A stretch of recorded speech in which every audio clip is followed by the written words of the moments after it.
Okay, so we'd like to welcome Adam, our second guest, to ExN Conversations. Adam is a founder of Brandsmiths, boxing promoter. Let's drop a couple of big names in, like working with likes of Gordon Ramsay, David Hay, Vinny. Vinny, yeah. I've worked with him, yeah. Honestly. Yeah. So welcome, Adam. Thank you, Vinny. Thank you for coming. It's a pleasure having you here. Thank you. So let's dive in straight in. And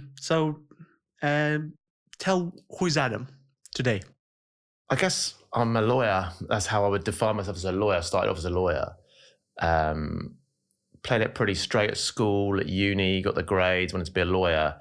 And that was actually last century, sadly for me, last century when I started off as a lawyer.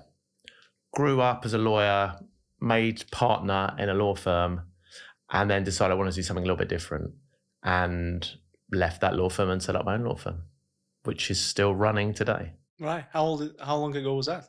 2014, so 11 and a half years ago. What were you like when you were growing up? Yeah, so I was quiet, did well at school. So my mum's Egyptian. She came here in the 60s. She comes from a family of people who kind of worked the land in the Nile Delta region, came to England, and she met my dad who was studying at Oxford, and they met there.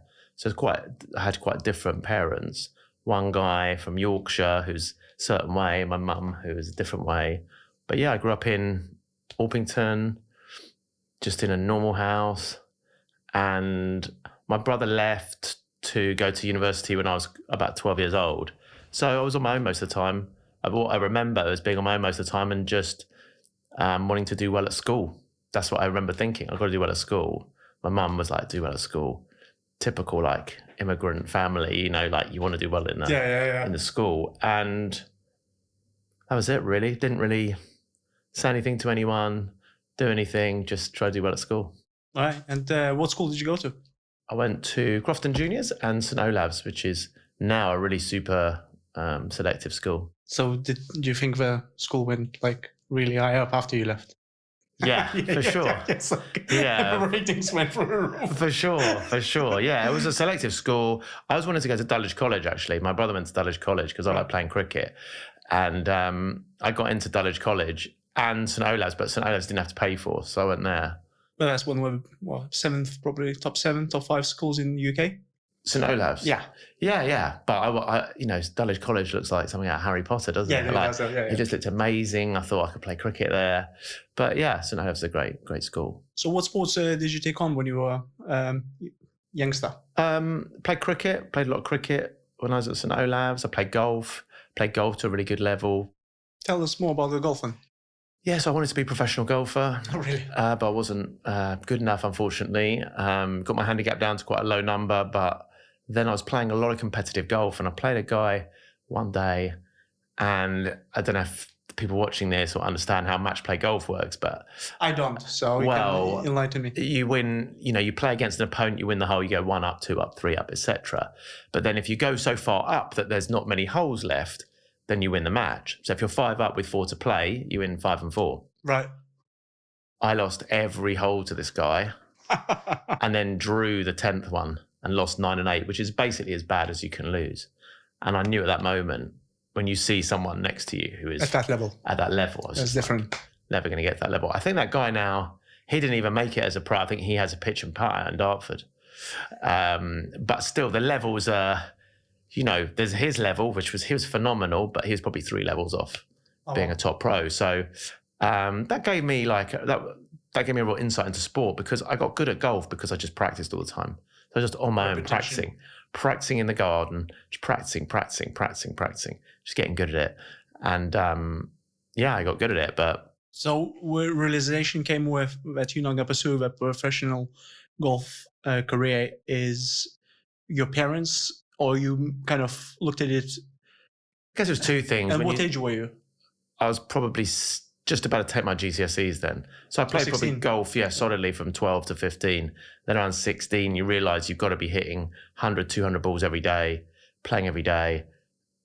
And I thought to myself, and I'm sure I spoke to my parents about it, they were like, you should focus on school, which was the right call, by the way. Right. because I'm not the level to be a professional golfer. So talk us about after the school. So you done St. Olaf's. Yeah. What was next? How did So I went to O-Labs, and then I went to Liverpool University to study law. Is that the best one for law? Or? No, but I was a Liverpool fan, and Really? I wanted to watch Liverpool play football. And my father's from not exactly that area, but his family are from near that area. Right. So I went to Liverpool, and yes, a great place. Absolutely loved it. Liverpool. It's not the best place for law. It's a decent place for law. I don't know why I ever actually went into law. I can't remember it. I think I got asked that as an interview question a lot by people when I was applying for jobs. I didn't really have much to say. No, it wasn't even money. It was just something that was quite interesting. I'd watch TV shows where people were lawyers. Seemed interesting because the subjects I took at O-Labs were not suitable for law. I did maths, physics, and German. So they weren't massively suitable for being a lawyer. You know, I'd never written an essay really by the time I got to university. So I found it all very difficult. How many years you were a lawyer? So you do 3 years at university, right, and then another year at law school. That's how it was in the day if you've done law. So 4 years, and then after 4 years, you've got to find this elusive thing called a training contract. You've got to find a firm that's prepared to take you on and train you for 2 years. How was that? And after those 2 years, you become a lawyer. How was that? Very difficult. I remember going to Orpington Library, getting a book, writing down the names of all the firms and writing a letter to all of them. Well, which year was that? Probably like 1997, 1996. 1996. No internet, no computers. So how would you compare that now for the young lawyers who complete their law degrees and go into the law? Yeah. Is it more difficult, more easier, would you say? It's probably about the same now, but it's about to get a lot more difficult. Due to AI? Due to AI, it's going to get a lot more difficult. But I'd say back then it was roughly the same, maybe a bit easier. But I think you had more of a chance back then to distinguish yourself in like a covering letter or an application form. I think now it's very formulaic what you have to say and what you do. I mean, back then I got turned down by pretty much every firm. One firm, a couple of firms responded. I got a few interviews. I had good grades as well, but it wasn't enough. And I remember at one interview, because I used to work for my dad in the summer holidays, and it said, put down what you've done, work experience. I said, like, working for this company, my dad's company, so they wouldn't know who it is. But then it said, give us a name of a reference. So I thought, oh, my dad was a boss. I put his name down. And the first question they asked me was, why have you put your dad down as your referee? That is one of the most naive things I've ever seen. I was like, God, yeah, it is actually. Yeah, it was really silly. Very honest, though. Yeah, but it was just like he was the guy who would say I was good, you know? Yeah. So back then it was a little bit more, how can you put it? Probably less competition actually for places, because now people are competing with people from all over the world. Because the quality of people who get to Brandsmiths are foreign students, people coming from all over the world, coming to UCL, study, get a job. And Brandsmiths is your current company? Brandsmiths is my law firm, yeah. And so I say the standard's higher now. And it is, if you don't have the grades, if you are someone who's got good other skills, but you don't have the grades, then at most firms, the computer says no, and you don't even get an interview. Right, yeah. I mean, the big development now is with AI. We're seeing within law, probably 80% of trainee jobs going. So if it was, I mean, even at our firm, we offer 2 places, and we're still going to offer 2 places, but we offer 2 places and we probably have, I don't know, 1,000 applicants. Wow. But at the big firms, they have tens of thousands of applicants for 100 places, but now it's tens of thousands for 20. So it is going to get more and more challenging to become a lawyer. Well, I'm not a lawyer, but from my late experience, we were going through a divorce. I think you just can see the way their eye is so strong now, and especially if you can't dish it out 200 grand on a divorce fees, it's no brainer, and it removes emotion, teaches you what not to say. I mean, it's there, right? It's the end of your palm. Yeah, I mean, it depends what your legal dispute is, I guess. So there will still be, I mean, look, the whole reason why law firms take on clever people is because they want people who can look at lots of information, read it, understand it, and say what it means. That's the heart of being a lawyer. And now that AI can do that, probably better than the lawyer. So I have a friend, daughter, qualified, looking for a job. Actually, was this the purpose of this? yeah, exactly. Yeah, no, actually, but just ringing a bell. I'll introduce her. Yeah. You never know. She's struggling, and I think it's such a shame to see that the person who put so many years of studying, and and it's not. I don't think it's just the lawyers. It's a lot of different jobs that now they don't want apprentice. They don't want somebody who AI pretty much can do. And you're going to invest in someone in 2, 3 years, 4 years, and they might not stick around afterwards. It's I mean, but that's the problem. That's the problem with the schooling system, the education system. Yeah, it's backwards. The education system teaches you to look at information and recollect it. When I was at school, it was like a memory test. I think that education has developed since then as trying to get you to think more critically. But ultimately, the entire system was built upon top jobs. Think of it, doctor, lawyer. Top jobs are take information, understand it. So I see you today and I say, you've got this symptom. You must have this. That's what a doctor does. Lawyers, similarly, assimilate information and work out what the answer is. Now the technology can do that. So it's a real question for me as owner of a law firm. What do we want from the next generation of lawyers? It's a tough one because he's not going to be dictated by you. As you're going to have to adapt to the new system, isn't it? And the quicker you adapt, because if you hold on to the idea of it's new, what we did, it works. This is just kind of, you can't do that, can you? Yeah, what we need, where I think it's going is the people you bring on as trainees. So most firms will take on, let's say a firm takes on 10 trainees. They probably think only 2 of them will make it up to the top to be a partner. And those 2 have to be smart, but they have to get on with people. They have to bring business in. They have to be able to manage people, lots of soft skills.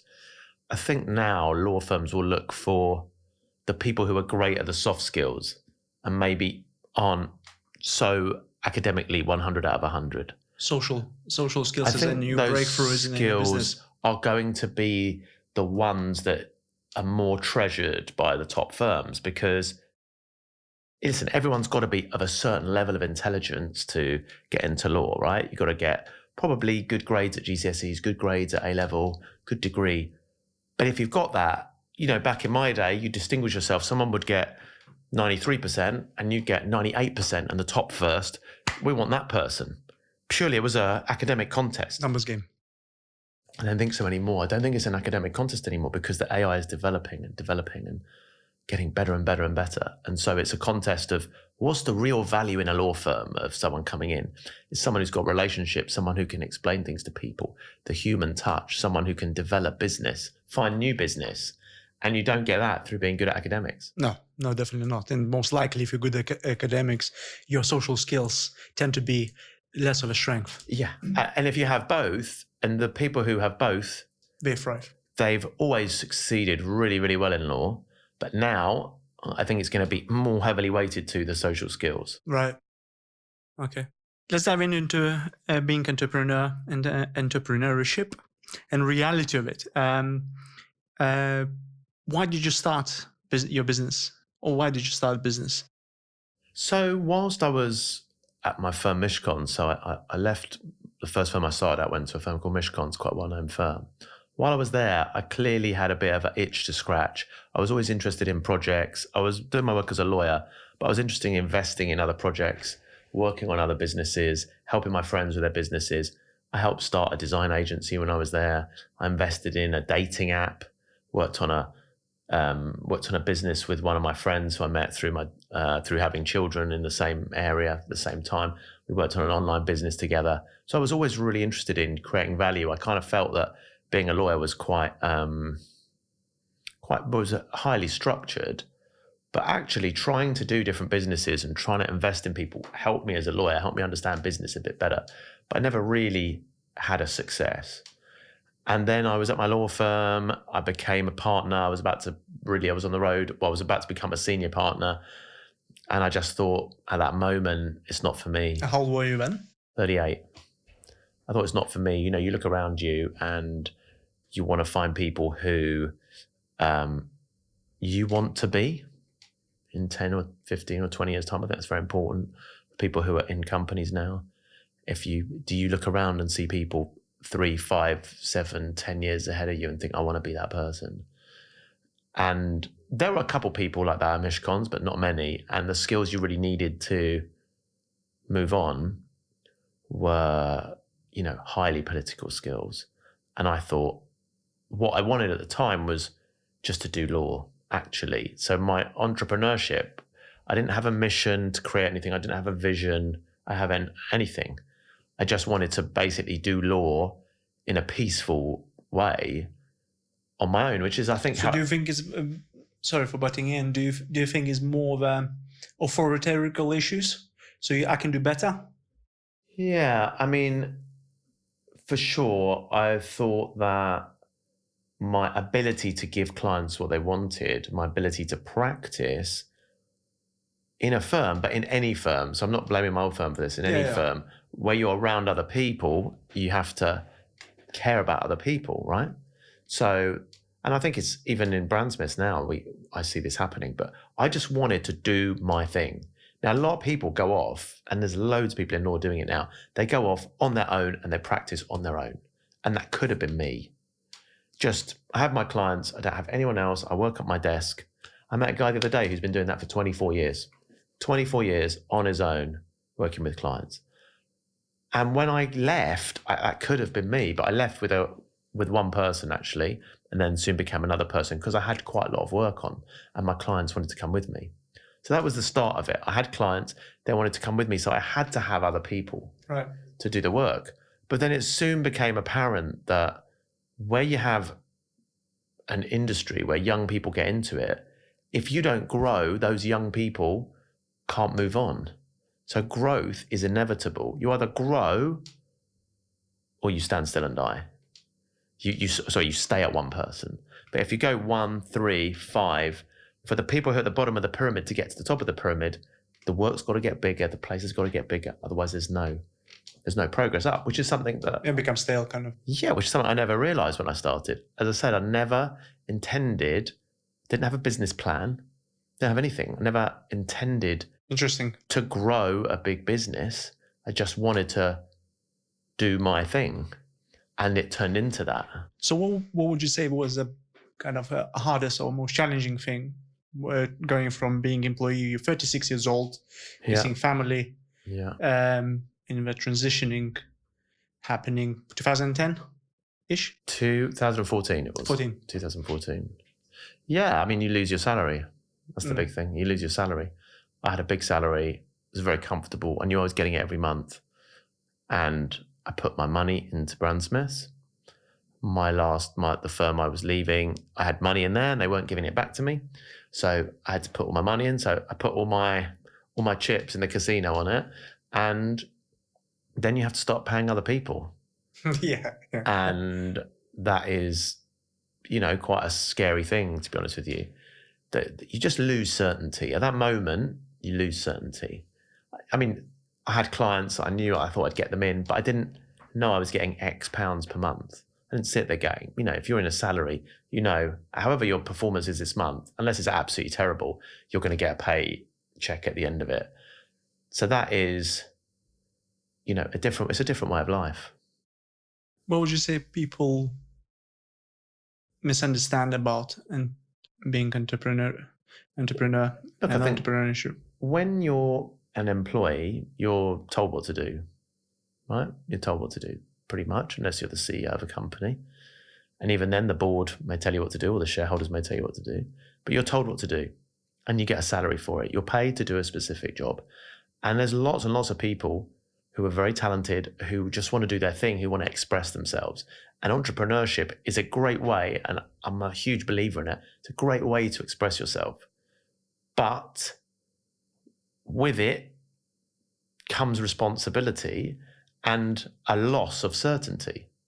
So I think people don't truly understand that, which is why I think a lot of the way people get into entrepreneurship is through effectively side hustles, side quests. So you have your job going on, And then at the same time, you can try this or try that, or try selling on Amazon, or try doing this. Remember in COVID, people work from home started happening a lot more. So people could be at home, do their job, may not take them so long, and they could try something else. Just move the mouse. Move the mouse, say you're on Teams. And I think it is, for a lot of people, you think you have some kind of fundamental questions about the nature of work and the purpose of work. For a lot of people, they work to live. They don't love their work. They work to live. Yeah, I see that all the time. If you can find a way to make money without having a boss telling you what to do, so you get freedom. That's the number one thing you get is freedom. It's scary. Money and freedom. It's an exciting combination, isn't it? Yeah. But you don't have certainty. And that's the thing. You've got to be ready. I say that to anyone thinking about it. You've got to be ready to lose certainty. But before that, there is a way where you can say, do you know what? I'm doing my job, and as long as my employer is happy about it, I might try a couple of things. I may invest in this. I might try that. But at some point, to make a real success of it, you have to go for it. Yeah, absolutely. Balls of steel, right? Yeah, you just have to listen. You have to maybe that, but maybe just, a lot of the best entrepreneurs were successful because they had no other choice. No safety net. And I see it a lot in boxing and football and sports. The people who really make it are not the ones who had 3 or 4 other options.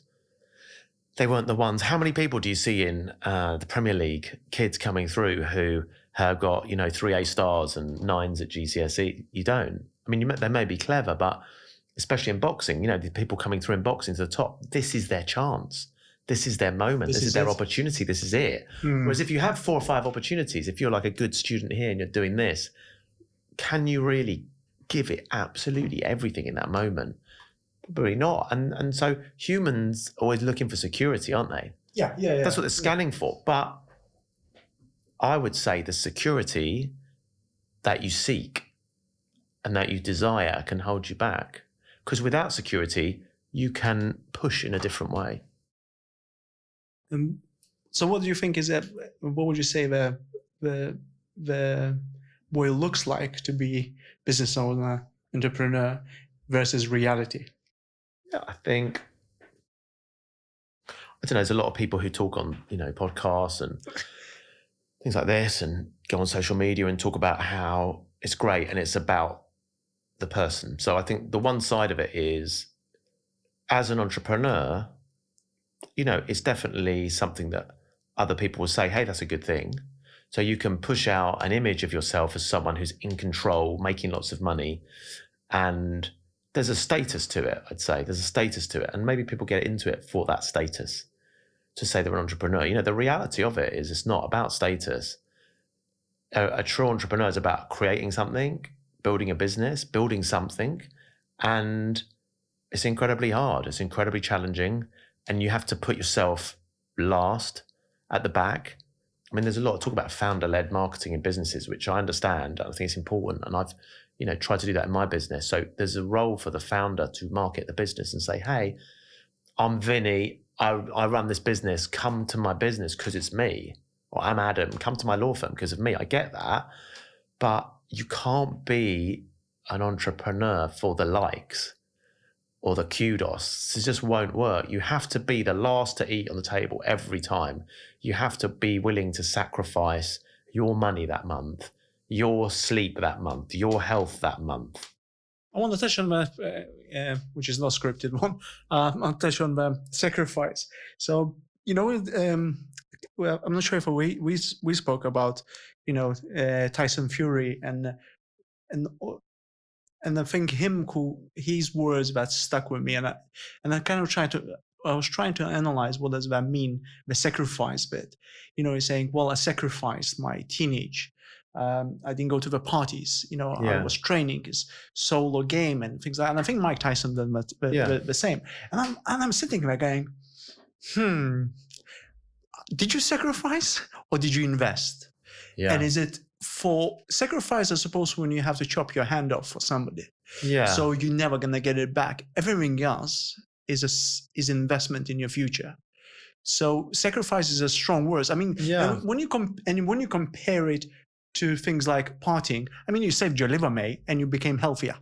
Yeah, no, listen, I'm with you, and I think you're right, actually. I think you're right in that sense. I think doing hard work instead of partying isn't sacrificing. It's clever. It's smart. It's You're smart. doing the right things. Yeah. So I don't think that's sacrifice. I think sacrifice is about taking less money. About to start with, isn't it? Yeah, but with, I mean, with the idea to earn more. Potentially, but that's a true sacrifice. Yeah. Spending less time doing things that you want to do, having less opportunity to do other things, that is true kind of sacrifice. Yeah. Whereas I think doing the correct things, doing the right things isn't sacrifice. I think, when I look at Brandsmiths, it would be very easy to say that, this was one huge personal sacrifice. It's not true. Like, I've been doing good things the whole time. Yeah. I've been doing good things that have made the firm better. So that's not about sacrifice. I've made personal sacrifices in certain areas of my life, especially on the money side. That's where I've made the sacrifice. But like you say, you can say it's a sacrifice, but you could say it's an investment. But I think you're right. There is a whole kind of poor me thing that kind of goes up around entrepreneurs. Look what I've done. Look at what I've had to do. But it's like, you chose to do this and you're doing this for this reason, and don't put it on other people. Yeah. That poor me, I'm doing this. You're doing it for this reason because you want to achieve this thing. But I think I would say that it's important. So this is what I didn't do, but I've since found it. But it's important to understand why you're doing what you're doing. Because again, if you're not clear on that, your life seems like sacrifice. Yeah. But if you are clear on that, your life isn't about sacrifice, it's about reaching a goal. I think from personal experience, working for somebody else, it felt like it was a sacrifice. Yeah. But I believe as hard the choices were that I made working at top and high pressure environments, I think that even now lately, don't want to say too much, but it might pay out in a big way, even though those credits do stay with you. Any hard work, eventually, somehow, it manifests. Yeah. And it pays off one way or the other. So sacrifice is like you said. I think I agree with you. You're going like, poor me. Look what I had to do. It's like, I think most people's stories, when you talk to someone, they ask about their upbringing generally, people will say, my upbringing was like here, and what I've achieved is here. So the gap between what I was given and what I got to was big, and that gap was me. Yeah. That's the classic story, isn't it? No one turns up and says, hi, I was brought up fantastically. I flew first class all over the world, and that's why I'm in this position, because you went to here and you achieved this. So the individual is always trying to show just how great they've been. Yeah. And as part of that story, it's about sacrifice to get there. It's like the narrative we have, which, I think you should frame it. You brought up, or your background was whatever it was. There are lots of rich people who were phenomenal, right? You don't have to be poor or come from a bad, that's a very particular word.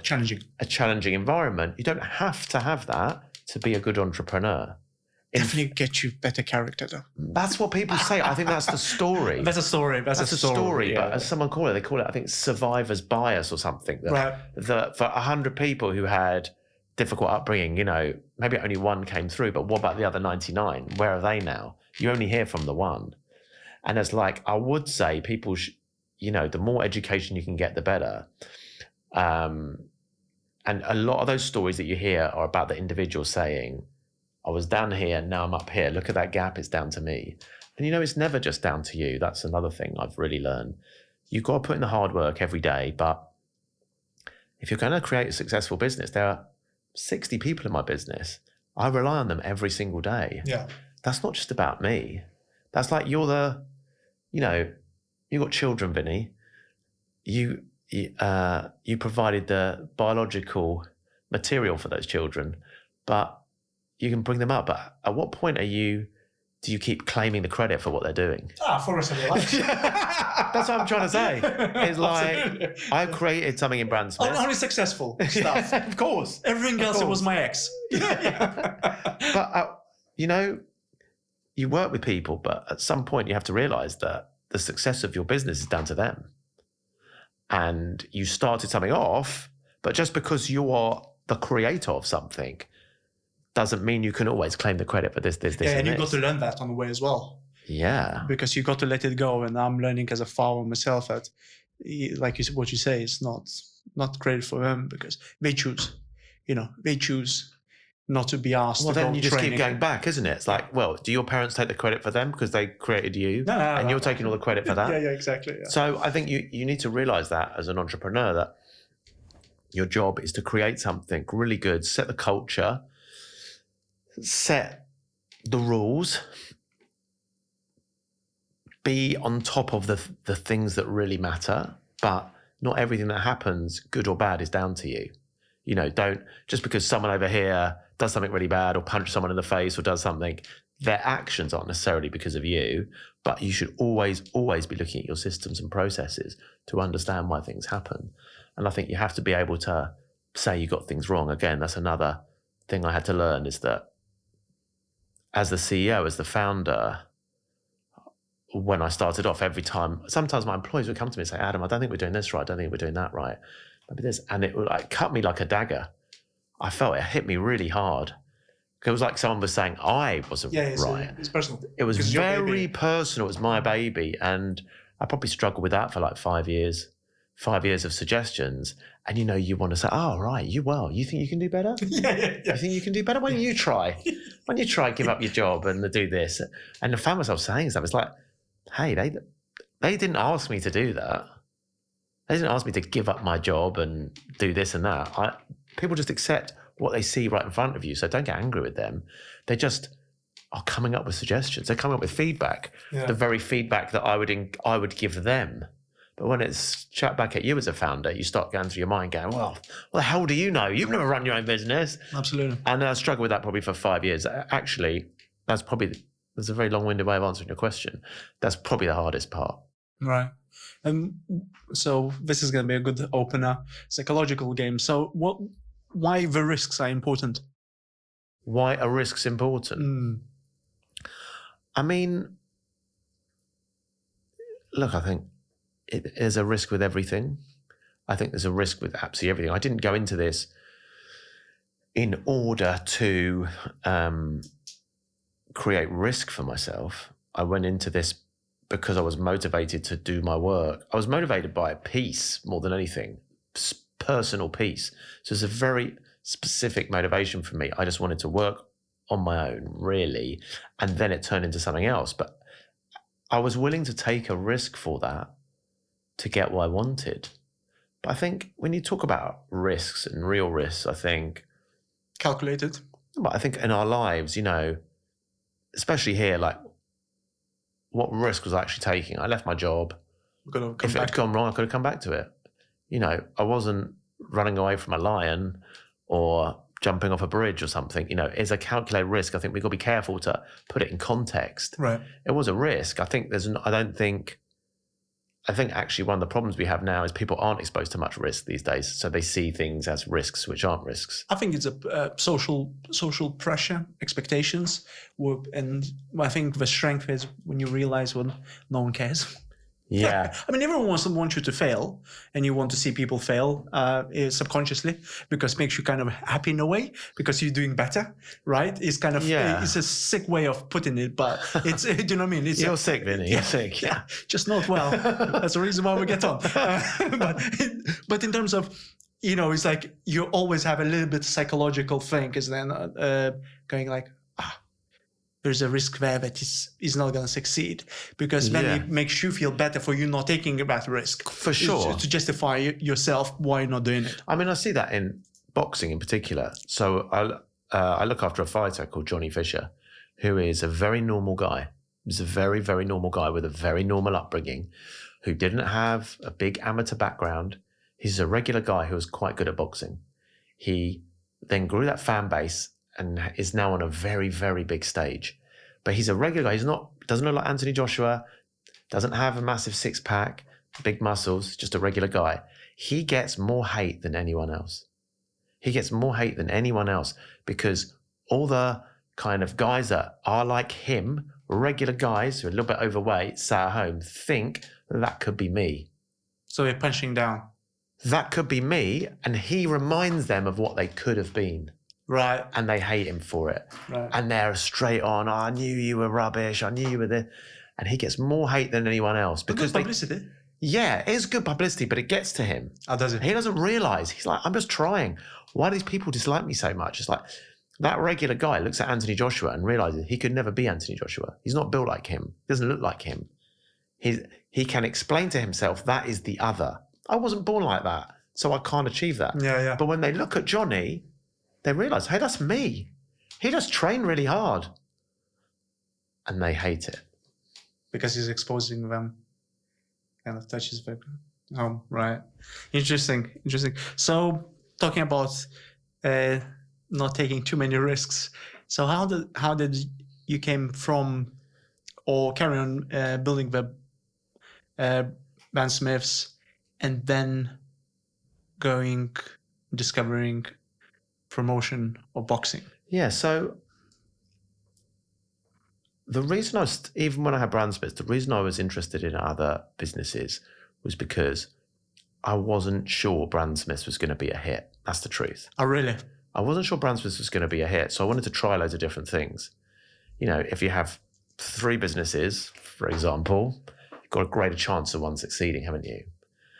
Tell me about it. And so I tried something else. So I created the boxing management business because I thought it was a good hedge, for want of a better word, you know, a good other option. I'd worked in boxing for, so ever since 1999, within my legal practice, I'd been a boxing lawyer. Oh, really? And I worked with the promoters, I worked with the boxers. I knew boxing really, really well. And I saw a gap to advise and manage boxers, tell them which promoters to go to, because the promoters were all my clients. Effectively, in boxing, you're normally managed by, your manager will have a very good relationship with one promoter only. If you think about it in football terms, imagine you're a footballer. Would you pick an agent that only is close to one team? No. You'd want an agent that could talk to all the teams, because then they can create a market and create more money for you. And that's the opportunity I saw in boxing, that all the managers were only close to one team, whether it was Frank or Eddie or whoever.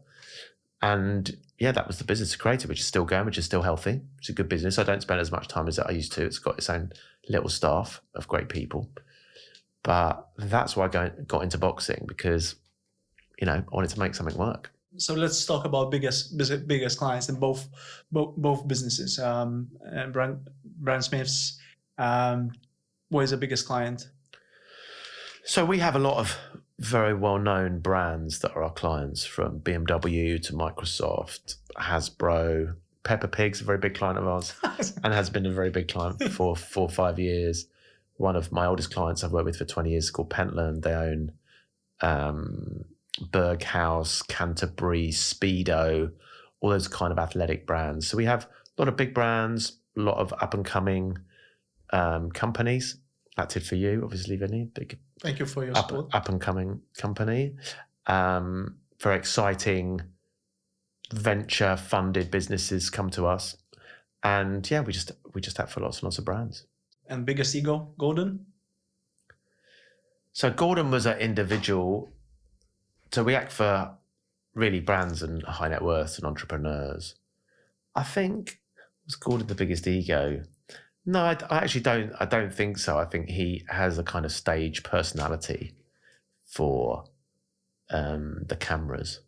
He definitely has a personality that goes out there. I think behind the scenes, he's a little different, in my opinion, than his on-stage personality. But I've seen far bigger egos in regular companies. Right. Yeah, I mean, when I worked with him, didn't feel like he was holding anyone's head between 2 slices of bread, saying, yeah, you're an idiot sandwich. You know, is kind of exaggerated. But I think it's found it that, you know, perfection comes at a price, and, you know, lack of sleep, hot kitchen. And that's, I mean, like you say, I worked with people, probably myself to blame for certain behaviors in an environment that you're in. And I think Gordon was the worst in my 20 years of experience as a chef. Do you know what I mean? I think that's about, I don't think it's about ego. I think that's about how you communicate and your regard for other people's feelings. You know, I think one of the issues that is now prevalent in a lot of workplaces is people's inability to give feedback to people because I think it might be offensive. Yeah, I struggle until today. Yeah, and what that means is people don't say something, and then the behavior continues, and then people get further and further apart. The ability to just sit with someone, have a conversation and say, I don't think your work was good enough. I don't think this bit was good enough. I think is more challenging all the time. Yeah. And, we all need to get better at it because I think people are just not used to handling really critical feedback. Now, in a kitchen, when people are screaming at you, because it's like real life, it's there. You've got to do this thing now, or the food will burn, or the dish will be lost, or whatever it is. So there's no time for trying to say it too nicely.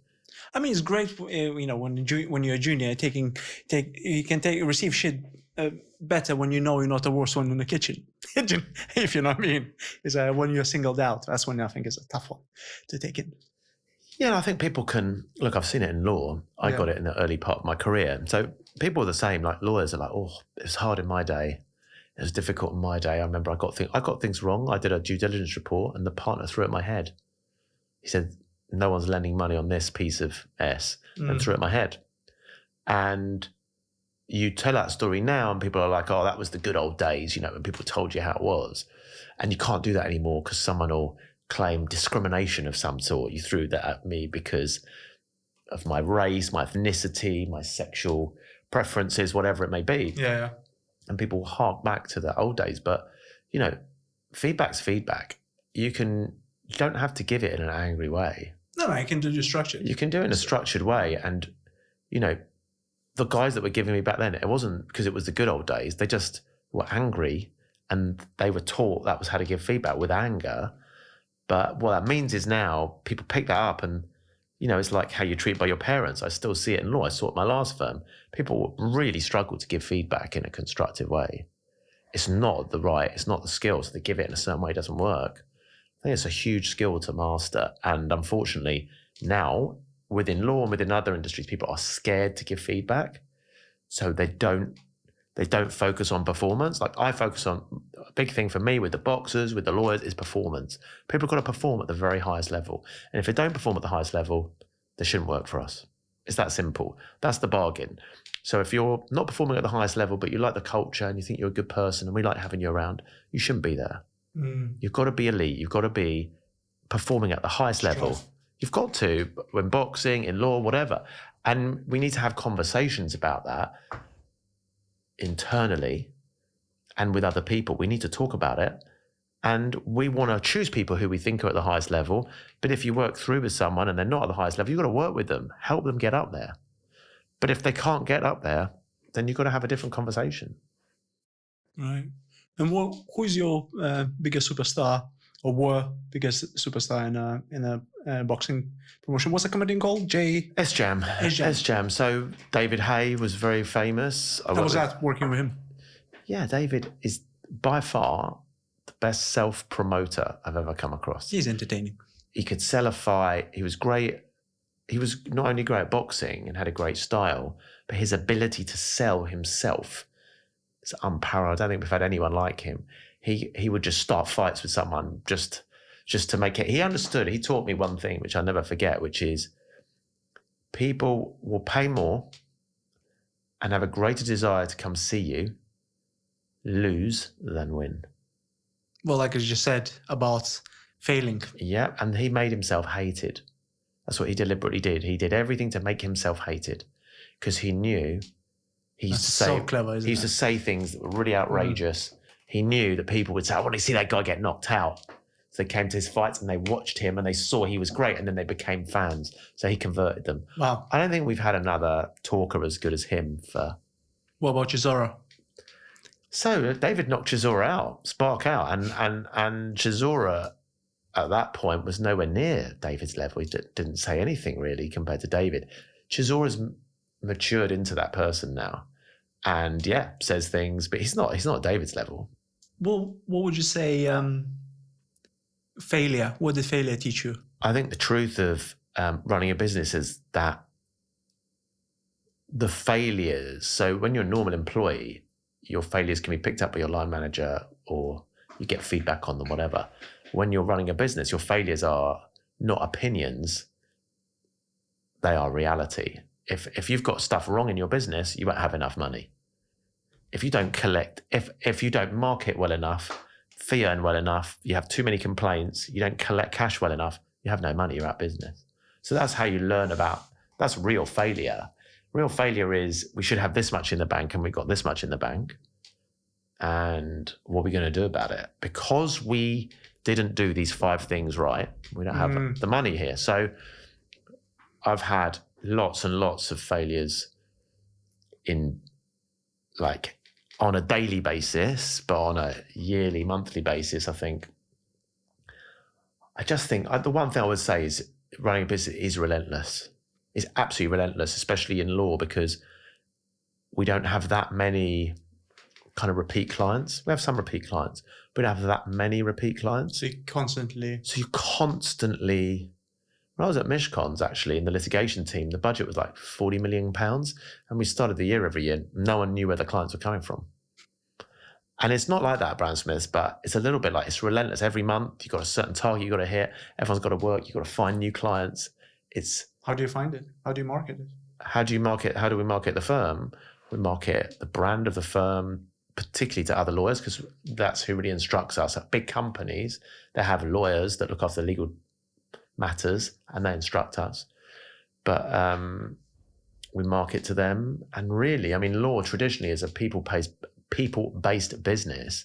So lawyers go out there and go to their network. I mean, that's the traditional way. When I started as a lawyer, no one marketed the brand of the firm. They just said to you, hey, Adam, here's £2,000. Remember, I qualified. Here's £2,000. Go take your mates out and get some legal work. Hey, Vinny, do you know anyone who needs legal work? That kind of thing. And it was very personal based. Whereas with Brandsmiths, I'm trying to create a brand so that, which we're getting there with, so that big companies, when they got a problem in our specialist space, which is intellectual property, they go, I need Brandsmiths. Or I'm going to instruct Brandsmiths. Then I won't get criticized by anyone because they're the best. And that's what you're looking for. You get that credibility by getting awards, by getting rated, all this stuff. It takes years, takes probably 100 years. I don't know. Right. And how would you describe your success from inside the business? Maybe your first question should be, do you consider yourself successful? Not right now, not yet. Not yet. I think we're on the road to success. I think we're definitely on the road to success. I think, I mean, on some metrics, we've made profit over the years and the business is running and that's great. And we've won awards. But for me, real success is about stability, longevity, and repeatability. So, I don't know whether I'll ever feel that moment to say this is a success. I don't think you will.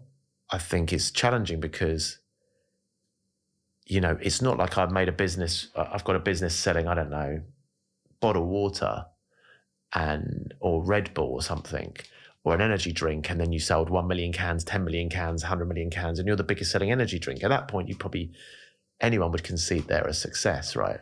I don't know. Do you think Bezos sitting there and thinking he's successful?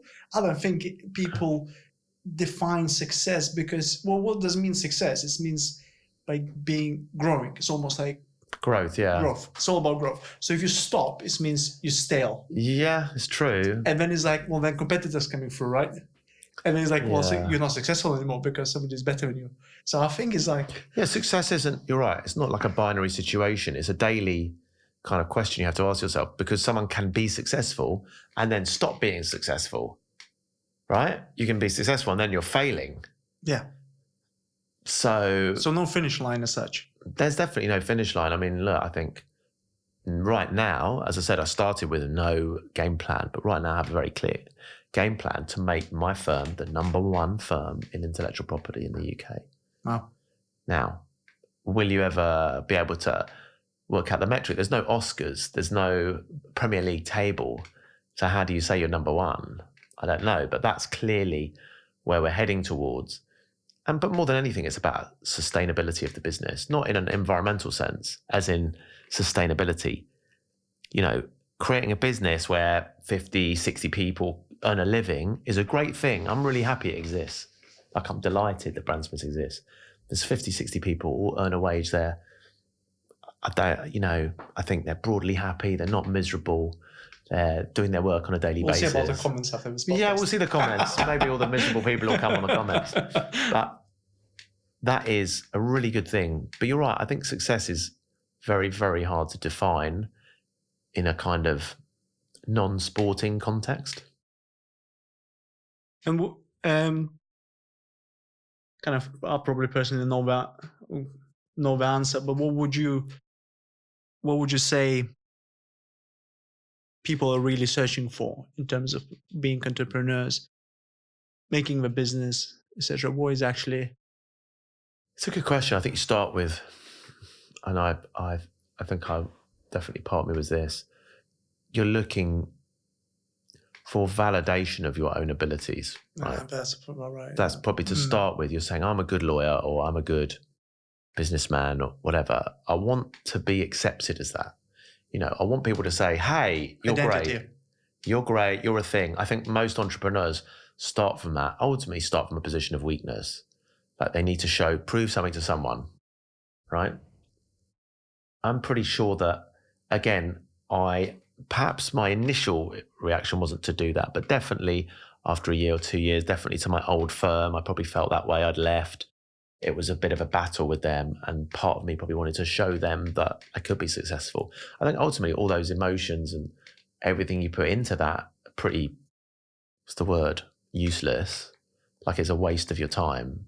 But it's a drive in a way, do you think? It's definitely a drive. It was a drive for me at a point. It's a drive for a lot of people. I think it's what drives most entrepreneurs. How would you say that success or drive has changed for you over the years? Like, from being a golfer to going to St. Olaf's, getting a law degree, going and working for firms, certain type of firms, and opening a business, and opening another business, another. I think, I was definitely motivated by approval. Right? That's what I was motivated by doing the right thing. Approval, whether it's from your parents or your friends or whoever. Social approval. You get this mark at school, well done. You get this mark at university, well done. Comparison. Yeah, you've been compared all the time to something. Yeah, but you're compared, but you're driven by the well done, the pat on the back, the well done. The like. Yeah, before there was social media, but your parents or whoever's important to you saying, well done. You got a job as a lawyer, well done. You made partner. I made partner, I was 31 years old, well done. Another tick in the box. And I think that... Chasing the dopamine? Chasing approval, that's what I was chasing. And I think people who chase approval, sadly, like me, are probably lacking in something. Why do you need the approval? Are you a younger brother? Yeah. Wow. I'm younger brother. That's one of the reasons, probably. Yeah, I'm younger brother. Always to prove I'm stronger, bigger, faster. But I think you're if you're truly comfortable with yourself, like, I always think that if you're truly comfortable, you don't need to post your holiday pictures. But you also don't need approval from anyone. I think it's very, very hard to get there. I don't think I'm there. But I think that's probably what motivated my kind of career the whole time. I wasn't like some person who's just like, oh, I can do whatever I want. I think I want to help people and be a lawyer. I was motivated by the steps of approval, because law is a very rigid, structured industry where each time you get a promotion, you get a tick in the box, a well done. You've gone from this to senior associate, well done. Junior partner, well done. It was just a series of well dones, but eventually that runs out. So what would be more important now? What matters more now than it mattered before? Well, I mean, what should have always mattered, which is the quality of what you're doing and the resonance it has on a wider basis. That's what should matter. It shouldn't be about how you feel.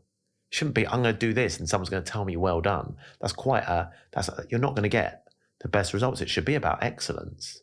It should be about the excellence of what you personally are doing and what your business is doing. And it shouldn't be about,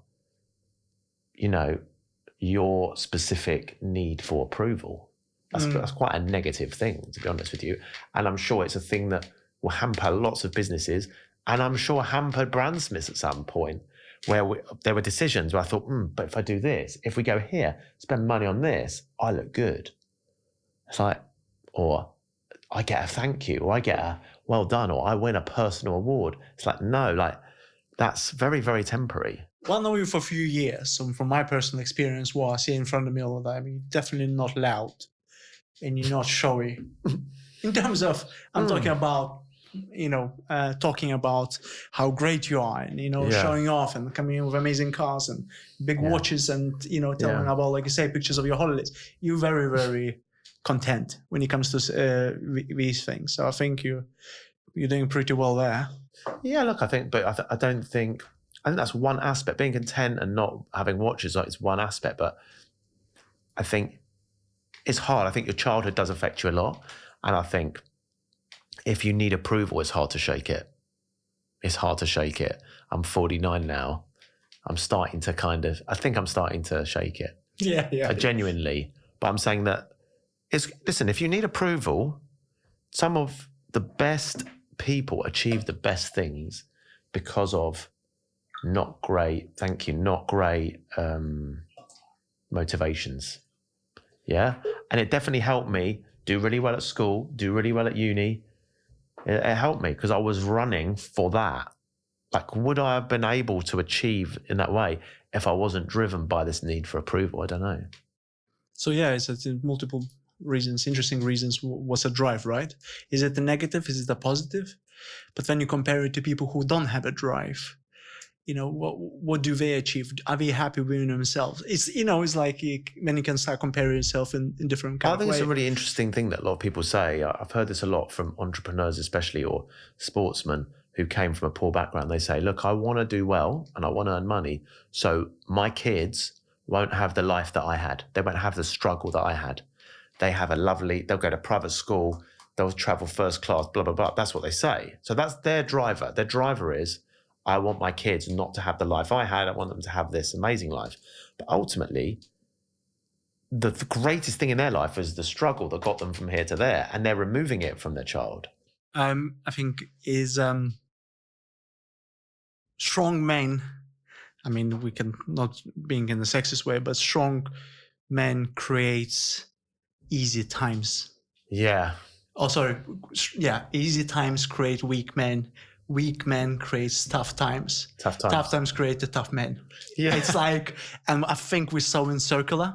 Yeah. Over generations. And if you look at it, like, I don't know much about your parents, but about my parents, they compensated, created a little bit of too much of a comfort because compensating for their childhood in a way, but it's not perfect. And, what I see, my life as well, how is that happening, to my kids as well, have to stay that guy who takes away and saying, well, no,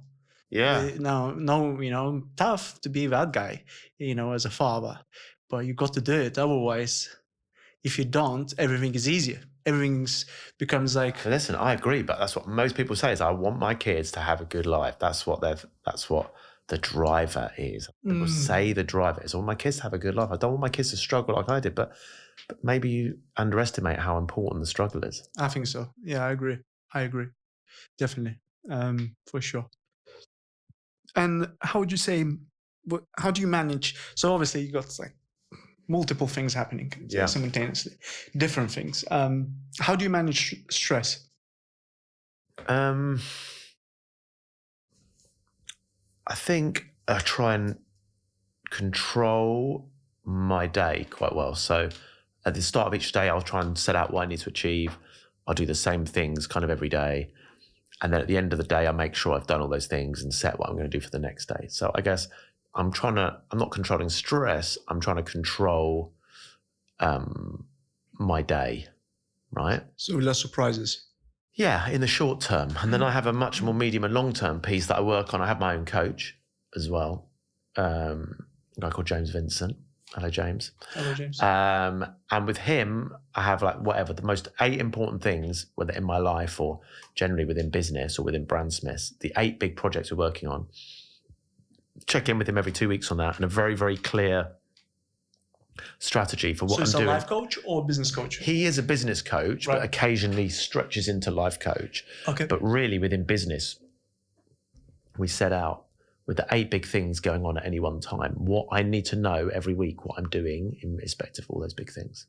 But like sometimes like a nuclear bomb or something, a black swan will hit, and you're going to have to work differently around that. It's not so perfectly structured. Right. But I guess one thing that has actually helped me with my stress is I had an accident on my bike a few years ago, which has affected my memory. Yeah, I remember that. Yeah. And genuinely, the lack of my short-term memory is not great. That has reduced my stress. I recommend it. Dumb people much more happier. It's like, but it's like I come to the end of the day, and when I started off Brandsmiths, I come to the end of the day and I put my head on the pillow, and I'll be thinking about every single thing that has gone wrong, what I need to do tomorrow. The wages are due in 20 days. I haven't got enough money in the account. I've got this going on. This person's not happy. We've got a complaint on this issue. And now I go to bed, I don't think that because I can't really remember what happened. Well, no, I just can't remember with such detail. That's why I have to write everything down. It's great. I mean, it's a silver lining, right? It's a silver lining, yeah. Yeah, I think it reminds me of a champion ultra runner girl. I can't remember her name. I read it in a book called Endure, and she was phenomenal. She would run, and she would be by miles ahead of everyone days. Yeah. And she had a brain trauma. I think something went into her head and basically damaged a short memory. Yeah. And basically, she's like, it was like a goldfish. So the pain was lasting 20 minutes and it would refresh herself. So she didn't feel pain. It's unbelievable. So it's like, you can look at it, do you want to sit there and feel sorry for yourself, or you can, yeah, I suppose sometimes you can. A lot of people talk about being in the now, and I think people don't really understand what that means a lot of the time. It's like, if you're, what's meditation and mindfulness, being in the now, people don't understand what it means. I think it's easier to understand in the negative to say, okay, what do you spend most of your time worrying about? What does everyone spend their time worrying about? 2 things. What has happened in the past and what's going to happen in the future. I'm worried, oh my God, I can't believe this happened at work. I'm worried I won't be able to pay the wages. I'm worried about the past. I'm worried about the future. I'm not worried about now. I'm in bed. I'm not worried about now. I'm worried about the past and the future. And I think those 2 things imprison most people. I think it can get very tasty when you're starting a business and it's difficult. And that's why people don't sleep at night, because they're thinking about the past and the future. Yeah, you've got to be a certain level of.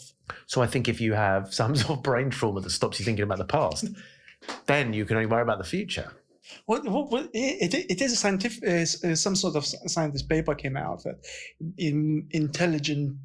uber intelligent people never do business because they think about every case scenario. All the risks, yeah. All the risk, and weigh it out, and they go like, yeah, it's too much.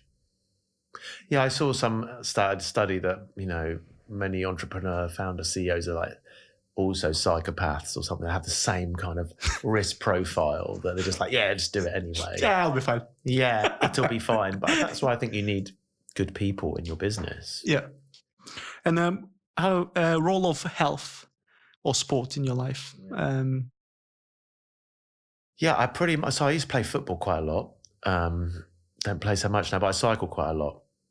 I know not to your level, Vinny, but it's very important to me. It's very important to get out every week, twice a week.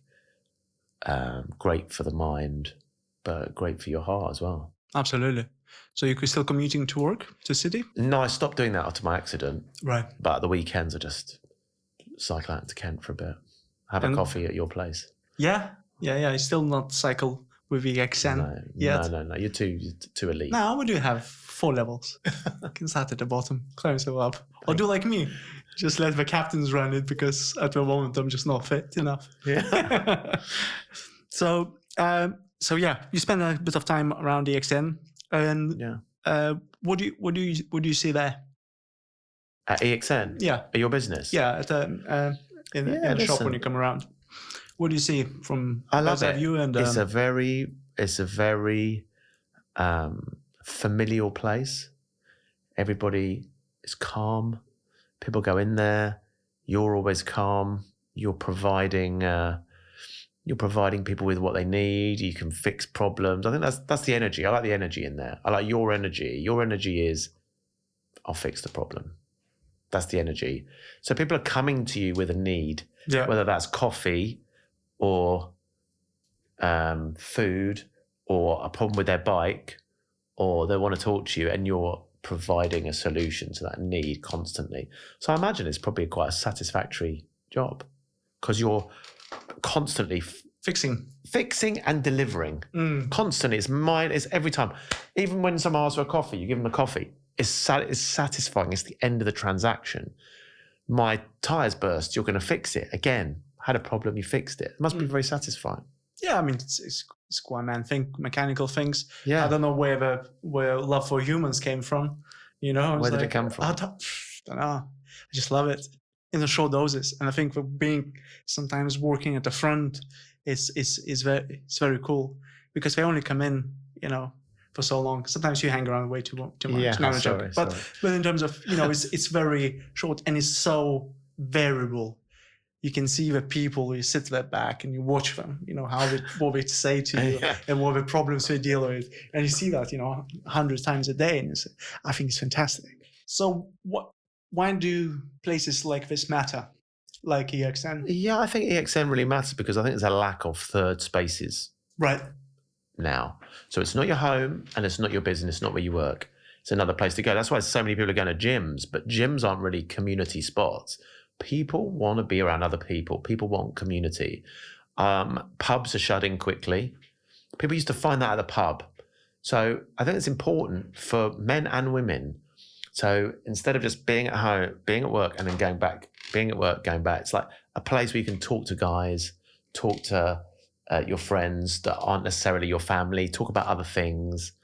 I think there is a huge amount of loneliness among people of a certain age. And to be able to create a community is a really important thing. But more than that, a place where just like a good third space, there's just not enough of them.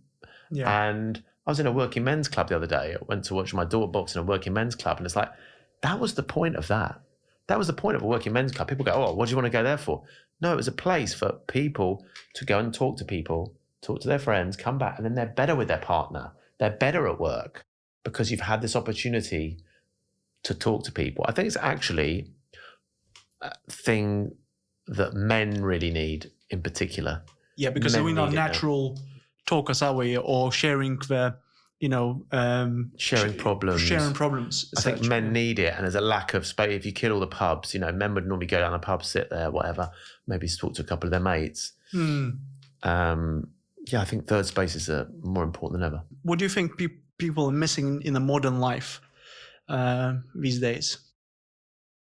I think people's needs are kind of pretty fundamental, and they've always kind of been the same. You know, both men and women have quite basic needs to be acknowledged. You know, I think a lot of people need to be admired, but I think in general, I think people are not getting enough out of their day-to-day lives. They have to go get it somewhere else. So whether people aren't being recognised properly at work or getting fulfilment through their work, not being recognised properly by their partner, you know, I think people look around and, you know, people can blame social media, but social media is just the thing now. It's like before it was perhaps, my parents had friends in America that each year would send them a Christmas card, which had a picture of their whole family on it and a list of everything they'd done that year. It's the same energy, you know, right. It's like, look what I've done. It's just much, much more in your face now. This feeling that people aren't adequate. So you look around, you open your phone up, you know, the energy of Facebook, the energy of Instagram or Facebook generally is, I've just seen that you're on a nice holiday and it makes me feel bad. So what I'm going to do next time I'm doing something, I'm going to post it because because you've given me that feeling I need to prove myself. Yeah. And so I post it and so on and so forth. That's the whole energy, I think, on that platform. And I think it makes people feel less about themselves. Like, why are people spending the whole time on a holiday taking a picture of the holiday? It's like, I think more than ever, people are not about the experience. They're about how others perceive their experience to be. The perfect example of that is going to a pop concert or rock concert, whatever. That's a great opportunity to hear live music from someone you really love, but the vast majority of the people will be recording it on their phone. Which is they're never going to watch. Why? Because then they can say to someone, I was there. So my daughter, she absolutely loves Anton Deck. And I said to her, what would you rather? Would you rather meet Anton Deck and never be able to tell anyone about it, but you talk to them and it's great fun, you have a great laugh and you meet your heroes? Or you don't get to meet Anton Deck, but they do some sort of AI picture with you, of you three all together, and you get to post it on your Instagram. Which one do you want to do? That's a tough one, huh? I won't tell you her answer, but I think many people would go for the latter one, because the fact, the approval that you did the thing is now getting more important than doing the thing itself. And I think that's what people are lacking. People are, social media in particular, and the rise of it has made people far, far, far too concerned about approval, which is what I was starting with at the beginning. Yeah. Even more so about approval. And it just feeds the cycle rather than what they're actually doing. Like, does anyone care at that moment when they're recording a concert that it's impairing their experience? No, people don't care about the experience anymore. They just want the like. They just want the approval. And that's what we're really lacking. So what makes a good life? Oh, it's a deep question, Vinny. It's a good life, I think. Look, the number one thing I'm always striving for, or the thing I'm striving for in my life, is peace. Is being able to, I think it's such a privilege to be able to do things, whatever it is, whether it's walk the dog, be with your partner, be with your children in a peaceful way, where you don't have worries, you don't have a sick feeling, you're not tense. That's an amazing life. Like, I think that I think people who are perceived to be successful often envy those people with a simple life. There's some, I remember hearing from somewhere that the happiest people are those that just make ends meet each month, because they both feel like they've achieved something that month, rather than having £1 million extra every month and you're chasing the next high and the next hit. I think life is surprisingly, I don't think the word easy, but I think it's surprisingly, like, simple things are what people want. And I think most people want peace. That's what they want. They want peace and enjoyment. And I think it's hard to get. And so people have covered that with, the desire for approval. People now believe that a great life is an approved life. What you've done is approved. Vinny, I like the fact you did this. I like this, I like this, I like this. Whereas actually that's very temporary and very ephemeral. It's not real. What I think makes a great life is the ability, is like choice, the ability to do different things. I think when you think about what people really have to suffer, like slavery and forced things, that's not a good life. Is choice over what you do and the ability to do it peacefully. What advice would you give younger self? Don't chase approval so much. Don't chase approval so much. Focus more on the benefit of the task more widely and the impact you're having, rather than doing something because you're going to get a pat on the back for it. Right. And then probably with wrap-up question, if somebody thinking to do a business or starting completely from zero, what advice would you give? I think it's a life is about experiences. Yeah, it's a great experience. You should go for it. That's what I'd say. First of all, I think you should want the experience. I think you've got to prioritize the experience. If you're doing it because You want to make more money. You've got to look at your motivation. So the first thing I'd say is look at your motivations. What's your motivation here? Are you doing it because you want a different way of working and you're going to be more peaceful or whatever, or are you doing it because you want more money? Then consider that properly. Consider what you're leaving and what you're moving to. And also, can you come back to this if this doesn't work? Now, as we spoke about before, having the fallback option sometimes doesn't make you try hard enough. But be very clear, is there something there that is really worth going for? And if you're going to go for it, like we say, let's not use the word sacrifice. Just go for it. Work out a plan. Say what you're going to do every day and do it every day and go for it. But it's very important that you're strategic and that you plan the big points and that you plan what you're going to achieve on a yearly, 6 monthly and monthly basis and bring that down to what you're going to achieve on a daily basis. And if you can do that, if you just think about it, if you have to do 10 things a day and you work 5 days a week, that's 50 tasks you're going to achieve per week and 2,500 in a year. 2,500 individual tasks kicked off in pursuit of that big goal is going to really, really, or sit there and know you've got 5 things to do and just sit there and go, oh no, don't worry about it. It's like you have to get very good at not accepting the to-do list incomplete. If you can accept the to-do list incomplete, I don't think it's for you. Well, the trick is never completed. No, but your to-do list from the day. Okay. Right? If you can accept going to bed and you've done 4 out of the 5 things you're supposed to do, that's what distinguishes, I think, people who are successful in achieving their goal is they realize they have to do all 5 and they're going to do all 5. Like you can't cheat yourself. It's like whether you're trying to lose weight, build muscle, whatever you're doing, and you say, right, I'm going to eat this today, or I'm not going to do it. You can't cheat yourself. You know when you haven't done it. It's like, how do you act? So when you write those 10 things down for yourself and you don't do them, you didn't tell anyone else about them. So how do you feel that you only did 9? Well, if you're comfortable with that, that's fine. But if you want to be successful, we talked about the word success before, but if you want to hit your goal, let's say, don't cheat yourself. Nice one.